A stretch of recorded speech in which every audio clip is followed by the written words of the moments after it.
আচ্ছা, আপনি তো ফ্যাশন ডিজাইনারও, মানে এই যে আপনার ড্রেস আপের যে ধরন দেখতেছি তাতে আপনি অনেক ভালো ফ্যাশন ডিজাইনার, তাই না? ফ্যাশন আমার রক্তে আছে জানেন, আমি ব্র্যান্ড বুঝি। আমার এই সানগ্লাসটা দেখেছেন, এটা একটা ব্র্যান্ডের।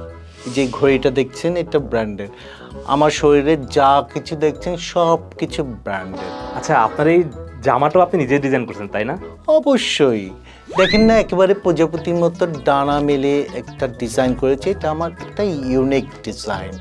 যে এখানে উইন্সে কতগুলো ডিজাইন করেছি দেখতে পাচ্ছেন। ওয়াল্লাহ ভাইয়া, ডিজাইনগুলো লাগিয়েছিলাম, ওগুলো সব পড়ে গিয়েছে, আপনাকে দেখাতে পারলাম না ভাইয়া। আমার মনটা খুব খারাপ হয়ে গেল। দুর্জার ডিজাইনগুলো কোথায় যেন পড়ে গিয়েছে। মানে যদি বলি যে এটার স্পেশালিটি কি, মানে এটার বিশেষণ কি, মানে ধরেন আমি শুনছি যে আপনার ড্রেসগুলো লাখ লাখ টাকা দিয়ে মানুষ কিনে, তো ঠিক কোন বিশেষত্বর কারণে, কোন স্পেশালিটির কারণে এটা মানুষ কিনবে লাখ টাকা দিয়ে? এমন আমার অনেক ভালো ভালো কাস্টমার আছে, আমি কিছু পড়লেই বলে যে ফারহান যেটা পড়েছে এটা আমার চাই চাই চাই। তখন আর কি করব বলেন, তাদেরকে আমার বানিয়ে দিতে হয়। তাদের কিছু রিকোয়ারমেন্ট থাকে, সেগুলো অ্যাড করে তারপরে আমার ইউনিক ডিজাইনটা তাদেরকে করে দিতে হয়। এটা আমার একটা বিজনেসের অংশ।